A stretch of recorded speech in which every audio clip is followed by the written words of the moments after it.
Thank you so much once again for joining with us today. I'm so glad that some of you have put on a video already. But even if you can't put video, that's fine. As we speak and listen to the message, whenever you feel like reacting to it, just give a thumbs up or a smile or a clap or whatever. So please engage as we speak. Okay, let's listen together the word of the Lord. I'm not going to pray again because Jasmine has already prayed for all of us. So thank you, Jasmine. Imagine with me this picture. Just imagine with me. I think this is a dream of every pastor, that DCC will have a picture whereby every member of DCC actively involving in building the kingdom of God. Every member of DCC discovering their ministry, discovering their gifts, and actively functioning in the body of Christ. Every morning as the member gets up from the bed, he or she is completely excited, knowing that I'm going to go for the business that my Father in heaven has given to me. And today is going to be a great day for me. Today is going to be a fruitful day for me. So you get up from the bed with a lot of excitement. So every day is a journey of excitement. And you get up from the bed with a purpose in your mind. And kingdom purpose, that is. So think about that. It is going to be powerful. It is going to change the world that God has placed us. God has placed you in different places, and we need to shine for the glory of God. We are salt and light of the world that Jesus has given to us, that power and authority to us, and so we need to shine for His glory. So that's why I have this topic. What is your role? What is your role in building the kingdom of God? That is my topic this morning. What is the role in building the kingdom of God? So what kind of ministry should you be involving? What kind of ministry? So what do we mean by ministry, or a definition of ministry? Ministry is taken from a Greek word diakonos. Diakonos means to serve. Okay, to serve. So definition of ministry as per the Pastor Rick Warren, he says this: ministry is using whatever God has given me to serve Him and the need of others. That means, according to this definition, every one of us are called to serve God and to serve His people. And none of us are exception to this definition of ministry. So all of us need to be involving in the ministry. And there are three areas of needs that we minister to. Three areas of needs that we minister to people around us. So the first area is to people's physical needs. To people's physical needs. And what does the Bible say in Matthew 25? God says, that's within the bracket, and says, God says, I was hungry and you fed me, thirsty and you gave me a drink, needed clothes and you clothed me, sick and you cared for me, in prison and you visited me. Whenever you have done this to the least person, you did it to me. Physical need of people are around us, and we need to be ministering to the physical needs of people around us. And one of the core values of our church is good works. Good works. And every one of us need to actively participate in the acts of kindness. Good works should be our lifestyle. Our lifestyle should overflow with good works around us. And we know that during this pandemic, many of us, our church members, many of us have come forward and helped people around us, people who are needy. We have helped them. And I don't have to say anything about generosity because our church members are extremely, extremely generous. And I'm so proud of our members. And we will continue to have that hallmark of a DCC as generous people, generous group of people, a community that is filled with generosity. And the acts of kindness or the good works, we should be doing this on a daily basis as an act of worship to God, as an act of worship to God. We must understand that when we help other people, when we help the needy around us, that is our act of worship. And that has to be our lifestyle. Our lifestyle. Just give you an example. Suppose someone is sick in the church. I think we should make it a point to at least call up, or the best is go and visit them. You don't have to be a great counselor. Just you're showing up to that place itself is a big thing. That's a big message. That's a big comfort to people who are sick. So let's be ready to help people around us. And think about the maid that comes to your home to serve you. Think about the guards in your society. Think about the car washers. Think about people who are around with the vegetable vendors. So many people are there that you can be kind. You can extend the kindness of God towards them. And so the acts of kindness or the physical needs that people around us have, we need to minister to them. So that's the first one. So my question will be, do you see any activities of good works in your life at this point of time? So ministering to the physical need, that's the first one. The second one is to people's emotional needs. How do we minister to people's emotional needs? The Bible says in 1 Thessalonians chapter 5 verse 14, and warn the idle, encourage the timid, help the weak, be patient with all. You know, at this point of time, because of the pandemic, the mental health is a huge issue globally. And our place in Delhi and Dwarka, this is not exception. So many people and even the believers, Christians, Christ followers are not spared from this disease of mental health. And we don't have to look far. I think you won't have to really look far. Even as I speak to you right now, you must be having some people's name in your mind, thinking that, yes, this person of mine, this friend of mine, he needs my prayer. He needs my support. Just by calling them up and say, hey, how are you doing at this point of time?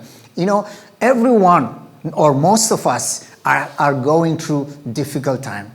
We may not have a big issue in my life. I may not be able to pinpoint this is the big problem that I'm facing at this point of time. But the fact is we are affected by multiple things in our lives, and some of us are bogged down really. And let's say you don't have a big issue with your wife or with your spouse, but there are some kind of unnecessary conflicts here and there, and that needs healing. There are some small conflicts between the parents and children that needs healing. There are some conflicts between the boss and the subordinates, and among the subordinates or among the colleagues. So there are so many hurts that needs healing, emotional healing. And you and I, being salt and light of the world, we need to reach out to them. We really don't have to think hard. We have so many people around us who needs our help. We don't have to be an expert counselor, really. We don't need a certificate that you are a certified counselor. All you need is just call them up and say, hey, how can I pray for you? And saying a prayer over the phone is good enough. The best is, yes, to go there and meet him or take him out for a cup of coffee. That will be wonderful. You will be playing a very important role in healing that person's heart. So that's the second one. The third one is to people's spiritual needs. To people's spiritual needs. Yes. Well, what does the Bible says? In 2 Corinthians chapter 5 verse 18 says, God reconciled us to himself through Jesus Christ and gave us the ministry of reconciliation. God has given us this responsibility of reconciling people back to the Father God. And you and I have that mandate, and we are carrying that mandate and responsibility with us. And this is such a joy and privilege, and we need to use that wisely. What does the Bible says in Colossians chapter 1 verse 28 and 29? It says, we proclaim Christ, counseling and teaching everyone with all wisdom, so that we may present everyone mature in Christ. See, the first thing that we need to look at is, how can I minister to a person in his spiritual aspect, in his spiritual area, in his growth in the Lord, in his walk in the Lord? How can we help him? So for me, when I meet a new person, the first thing that I will try to gaze and try to understand is, where is this person in regards to his relationship with God? Does he have any faith at all to God? Or how is his relationship with God? Or does he believe in God, the existence of God at all? So the first conversation, I will try to drive back to that conversation of, how is your relationship with God? What is prayer meant to you? Do you even pray? And the first thing that I want to know is that whether this person has received Christ or not. And if not, time permits and God willing, I would like to first explain to him the gospel. Because without that first step of surrendering their lives to Jesus, it is unnecessary and waste of time for us to talk about so many spiritual things. So the basic thing is my friend who is sitting next to me, has he received Christ? Has he surrendered his life to Jesus Christ? And that is the first step. And whenever I meet people in the office, I have new friends coming to the office and meeting me. And the first thing that I will take them through is by reading a portion of Bible, a small portion. And I'll ask them to read a small portion. And I'll ask them to read one sentence, explain to him one sentence, and then I explain to him with my own testimony also, that after I met Christ, these are the things that I have changed in my life. These are the things that I have seen changes and transformation in my lives. These were the areas that I was struggling, and God set me free. So the freedom that I'm enjoying today, it is because I love the Lord. It is because the Spirit of the Lord started to dwell in my heart. So I will explain the gospel mixed with my own testimony. And I think that is important for us to know, to share the gospel for us. And once the person has received Christ and they were excited about Christ, I would say, can we meet again next week? Or can we meet again next month? And so that I have this responsibility to help this person walk this journey with God. And I don't mind meeting him week after week or month after month as he walked the journey with God in the initial stage. And we all have to do that. We all have to do that. Helping people to connect with Christ, helping people to receive Christ and surrender their lives to Christ. That is extremely, extremely important. Now, some of us, because you are not working for the church full time, and because you don't have the title of a pastor or some title, some kind of title that the Christian organizations will give, you don't have that kind of title, and you feel that, no, I'm not in the ministry, so why should I bother about sharing gospel to people, or why should I bother about even involving in the ministry? So this is the question that I asked before was that, what kind of ministry are you involving at this point of time? And if you think that, oh, I don't have any ministry, and I don't think that's my responsibility. If that is what you're thinking, I have few reasons to tell you this morning. You have to involve in the ministry because there are few reasons. And the first reason, why should you be interested in ministry? Okay, the question is, why should you be interested in ministry? The priority of ministry. Okay, so that's the next slide. Why should you be interested in ministry? Number one is you have been created for ministry. You have been created for ministry. Let's look at the Bible, because I don't want to say anything from my own. It's always from the Bible. Ephesians chapter 2 verse 10 says, "For we are God's workmanship, created in Christ Jesus to do good works, which God prepared in advance for us to do." So we are created to do the business of God. And I think the motto of the business that our Heavenly Father has given to us is make disciples of all the nations and helping them to obey God, obey the teachings of Jesus Christ. That is the motto, and we are created for that. So if you think that, no, ministry is not my cup of tea, or ministry is not my responsibility, that is wrong, because you are already created for that purpose. For that purpose. So nobody is exempted from not involving in the ministry. So why should you be interested in ministry? Because you have been created for ministry. That's number one. Number two, you have been called into ministry. You've been called into ministry. So Galatians chapter 1 verse 15 says, God in his grace chose me even before I was born and called me to serve him. Called me to serve him. God is so interested in you. He called you to serve him, the Almighty God. And how can you serve him just like that? God is up there in heaven. How can you serve him? You serve God by serving people. You serve God like that. And there is another Bible portion here, 1 Peter chapter 2, verse 9 and 10. It says, but you are a chosen people. You are a chosen people. A royal priesthood, a holy nation, a people belonging to God, that you may declare the praises of him who called you out of darkness into his wonderful light.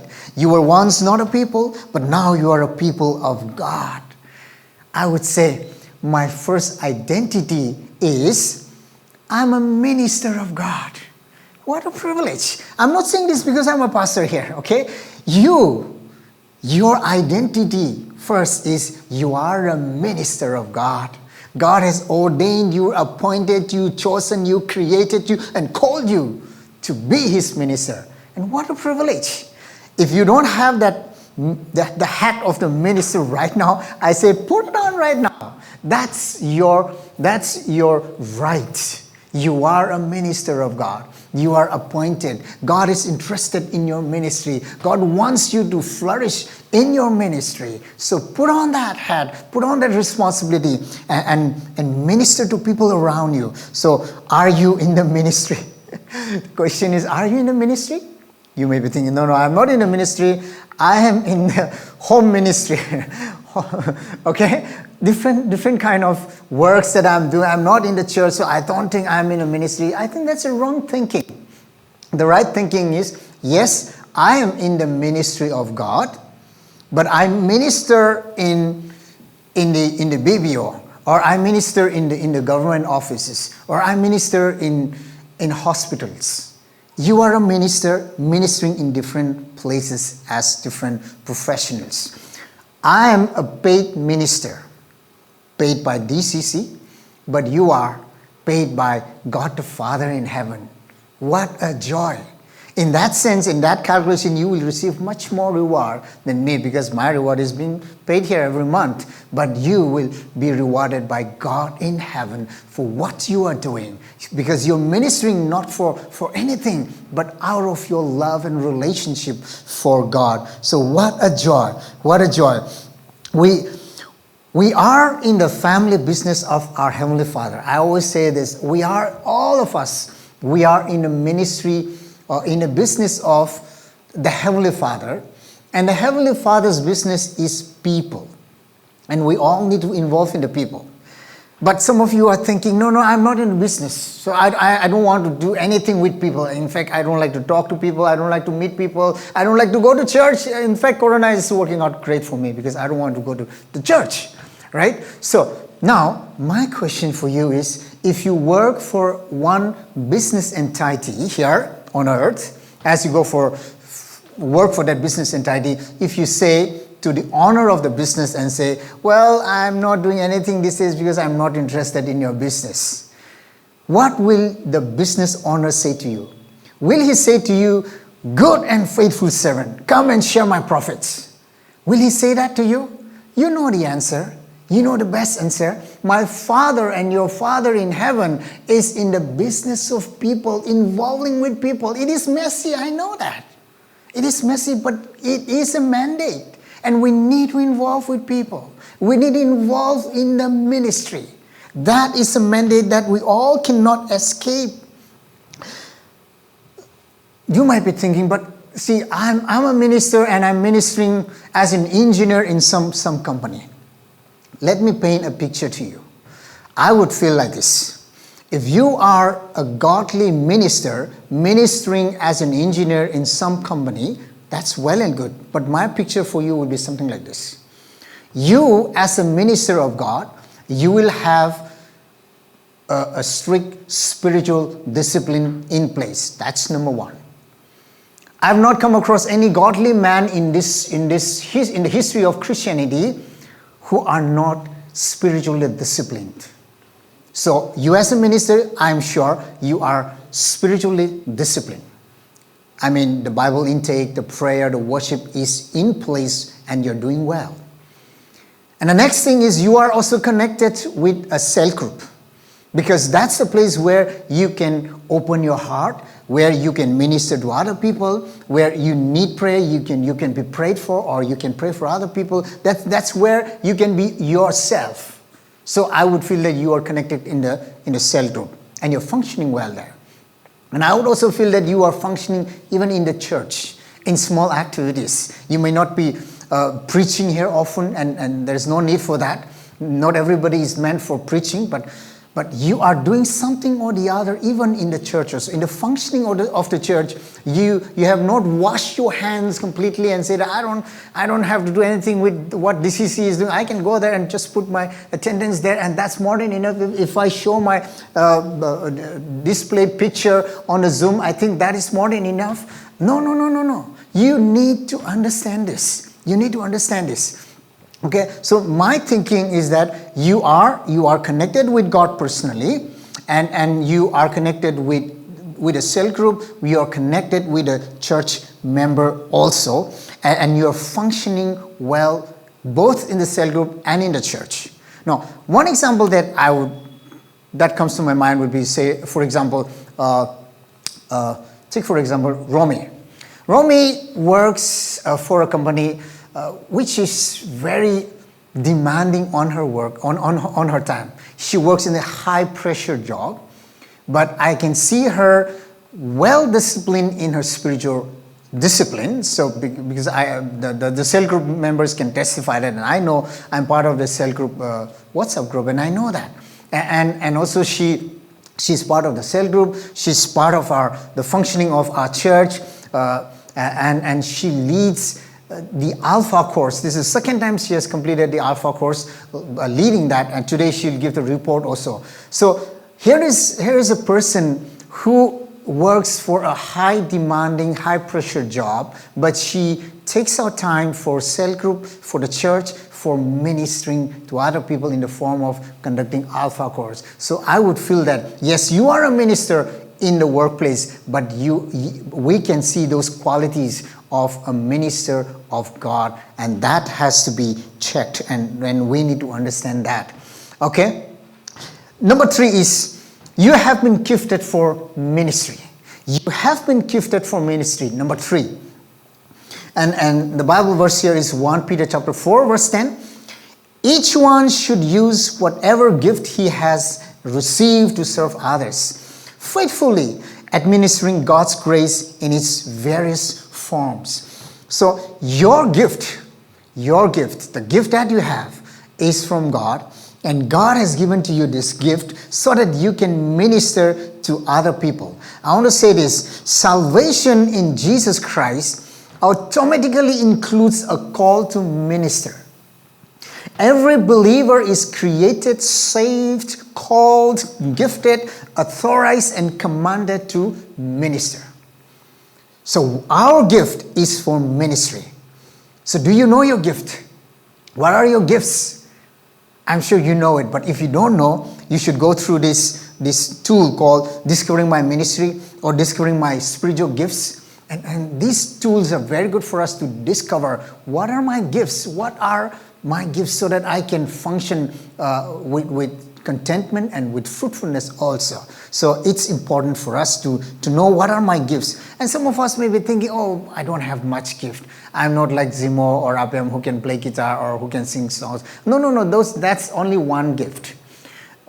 You have multiple talents. In fact, Pastor Rick Warren says that an average person will have 500 to 700 skills and gifts, according to the national survey that the American government has done. And this is written in the book called Discovering My Ministry.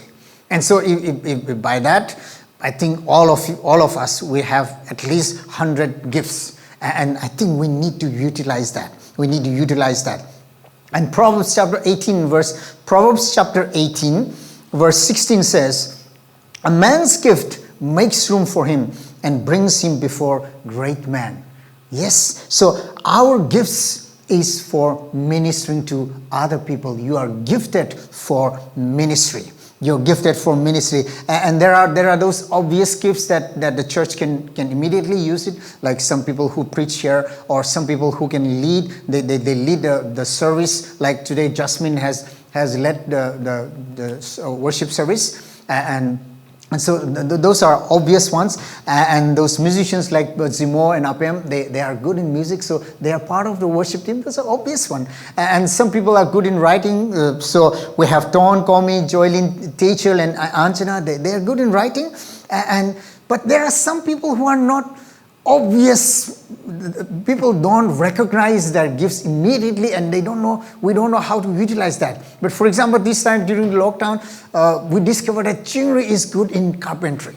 So we asked him, why don't you come and help us? So he came to the church and helped our staff and all of us to make some furnitures that we require here in the church. So his talent, like carpentry, can also be used in the ministry. Ministering to people here, he taught our staff to how to do with the woodworks, and also help us in constructing some of these very useful furnitures here in the church. Now every Sunday we have this video shooting going on, and editing has to be done. So NG Walling, Ray Sang, and Pearson, and so many people are Chingri, and all of them are helping us week after week. Yeah, so they are all working behind the scene. And we have our staff here. They have so many things going on every Sunday morning. And these are hidden talents and working behind the scenes. And I would say people who work behind the scene, they will get the reward much more than people who are yapping here on the stage. That's my confession. Okay? Now, so I'm saying every gift that God has given to you, this is for ministry. For example, today the PowerPoint is made by Sadega. Sadega is right now in Kolkata. So distance does not matter. Wherever you are placed, you can be ministering to people. You can be helping in the ministry. But we must understand that there are primary ministry and secondary ministry. The primary ministry is that you minister with the gift that God has given to you, the obvious gifts. Let's say Zimo is gifted in singing and playing guitar, so he's obviously in the worship ministry. But sometimes we may ask Zimo to operate the computer because we need somebody to sit in the computer. Today, Achu is doing the computer works today. Now, that is the secondary ministry or a need-based ministry. So in the church of this small size, we have to do a lot of need-based ministry. You can't be saying that, oh, I don't like to touch that computer. I'm actually a singer and a musician, so those things are not my type, and that's below my standard. No, we don't do that. We serve in whatever need-based ministry that's available for us, and we serve wholeheartedly whatever God has given to us. All right? The fourth point, why we should be in the ministry? Because you are commanded to minister. So now you've been gifted, and now you are also commanded. That's the fourth point. You are commanded to minister. You are commanded to minister. Matthew chapter 20 verse 28 says, your attitude must be like my own, for I, the Messiah, did not come to be served, but to serve. Our Lord Jesus Christ, our model, the Savior of the world, is saying, I also come to serve people, and you should be serving people. That's my command, right? In Colossians chapter 4, verse 17, it says to Archippus, it says, take heed to the ministry you've received from the Lord and fulfill it. You have received gifts, fulfill that ministry. Basically, that's what Jesus is saying. And we all need to involve in the ministry so that we will grow in the Lord. I would feel that our growth in Christian walk or our walk with God, the growth is most happened in the context of ministry. Because some people say, oh, I'm not growing in the Lord. I've been in the church for quite some time, but I'm not growing in the Lord. My question for you will be, what is your ministry right now? What kind of ministry have you been involving? Because it is in this ministry that we discover our weaknesses, our sinfulness, how wretched I am. As I minister to other people, as I pray for other people, as I try to help other people, as I serve other people, I realize how sinful I am. So honestly speaking, when I'm speaking like this on Sunday, that this particular week I will be praying more. Sinful as I am, but I need the prayer of God. I need to pray to God more. I need the anointing of the Holy Spirit more and more as I want to minister to God. So in the bargain, I am talking to God more often. I am closer to God more often. So if we want to grow in the Lord, we need to minister with people, to people around us. So we must say that we grow in the Lord most in the context of ministry. The fifth point is this. The fifth point is the body of Christ needs your ministry. The body of Christ needs your ministry. What a waste if you don't minister to us. What a waste if you don't use your gifts for building this local church. The bride of Christ. The bride of Christ. Christ needs you. Church needs you. Your ministry is valuable for us. Your contribution is valuable for us. What does the Bible say? 1 Corinthians chapter 12 verse 27. All of you together are the one body of Christ, and each of you is a separate and necessary part of it. Necessary part of it. You are necessary. You are a necessity in our church. Your gift and talent is needed here in the church, in the local church, and for building the body of Christ and for building the kingdom of God. We need it. And I would want to say this, a bold statement, that ministry is always in the context of a local church. Ministry is always in the context of a local church. If this sounds contrary to you, hear me out. God calls people in the engineering department or medicines or BPO or different professions. I understand that completely, and I've preached about that also. I know that God calls us in different ways. But you cannot be a godly engineer if you're not rooted to a local church. That needs digestion. There is nothing called individual ministry in this world. A godly engineer, if you want to be a minister, a great minister of God as an engineer in your workplace, you need to be rooted in a local church. You need the support of the local church. Your ministry in the workplace should flow out of the teachings and support and prayer of the local church. Period. And that's why when I hear some so-called Christians doing individual ministries without any connection with the local church, I'm extremely skeptical about that. Whom are you accountable to then? Without any accountability, you are directly accountable to God the Father.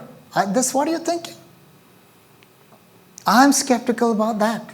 I'm scared for you. I'm fearful for you.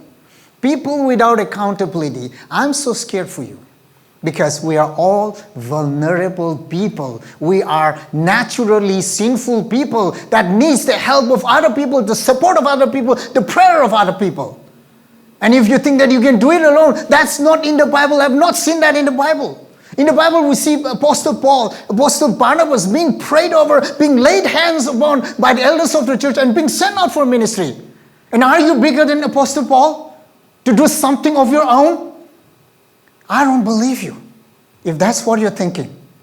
And that's why I'm coming back to you and say, if you want to be a godly minister in your workplace, you need to be rooted in the local church. And you will stand firm, and we will stand with you. We will pray with you. We will cry with you. And that is why our ministry is always in the context of a local church and nothing else. I can't see any example in the Bible other than that. The last one is this. You will be rewarded for your ministry. You will be rewarded for the ministry. Yes, we have reward in heaven. Let's look to Colossians chapter 3. Whatever you do, work at it with all your heart, as working for the Lord, not for man, since you know that you will receive an inheritance from the Lord as a reward. As a reward. It is the Lord Christ you are serving. It is the Lord Christ. It is God that you are serving. It is not the church. It is not the DCC that you are serving. It is not me that you are serving. You are serving the Lord because the Lord will reward you. The Lord knows your heart. The Lord knows your works. The Lord knows your fruitfulness. And the Lord will be so pleased one day when we get to heaven. He will stretch out his hand in open arms, I would imagine, and hug with us and say, well done, my good and faithful servant. Come and share my joy. This is your reward, and that is your reward. And if you think that, okay, that's not so attractive in heaven, but let me tell you this, even here on earth, you will have a glimpse of heaven on earth also. As I believe with all my heart. As you minister to other people, you will see that the fruit of the Holy Spirit starts to display in your life. You will see that the contentment, godly contentment is happening in your life automatically as you minister to people around you. You will see that productivity is happening, fruitfulness is happening in your life. You will see the manifestation of the power of the Holy Spirit as you pray for people, as you minister to people. The Spirit of the Lord will work with you. Your ministry will be so fulfilling and you will be contented with what God has done through you, a sinful man like you and me. And what more can we ask? What more can we ask? As I said in the beginning, when we get up from the bed, we get up with an excitement knowing that I will be in the business of my Father in heaven. I'm excited. My existence has a purpose and meaning that comes from Heavenly Father. I am not somebody who is so boring and just roll out of the bed without any vision and purpose and mission. No, I have a purpose. My God the Father gave me that purpose. And I'm excited about this. Following Christ is so exciting. It is so exciting. It is not like some of those people think that if you follow Christ, then you will give up that, you will give up that. No. You don't understand it properly. Think about it. When the Lord works with you, when the Spirit of the Lord works with you, as you pray for the situation, situations are changing. As you pray for the sick people are getting healed.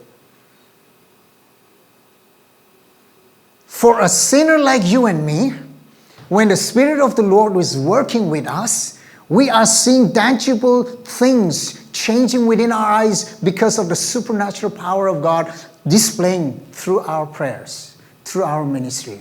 And if that is not exciting, I don't know what is exciting. It is exciting. Every day is challenge. It's a challenge, but it is exciting. It is exciting. I would feel that there's nothing like the presence of the Holy Spirit. There's nothing like carrying the presence of the Holy Spirit as we minister to people around us. It is important for us. It is important for us. Just to conclude this, I want to ask you this question. What is your role in building the kingdom of God?